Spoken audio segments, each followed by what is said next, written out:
Iran ने helicopter के हादसे में सदर इब्राहिम रईसी की हलाकत के पीछे किसी भी किस्म की साजिश को खारिज कर दिया है।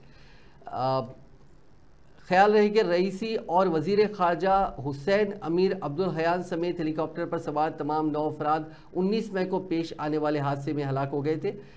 सरकारी खबर रसा एजेंसी अरना के मुताबिक ईरानी फौज के जनरल स्टाफ ने हेलीकॉप्टर के हादसे से मुतालिक अपनी दूसरी रिपोर्ट जारी की है। रिपोर्ट में कहा गया है कि हेलीकॉप्टर के मलबे की जांच और जिस फासले और जिस अंदाज में मलबा बिखरा हुआ था उससे परवाज के दौरान या हेलीकॉप्टर के पहाड़ से टकराने से चंद लम्हों कबल मंसूबाबंद धमाके का कोई इम्कान नज़र नहीं आता।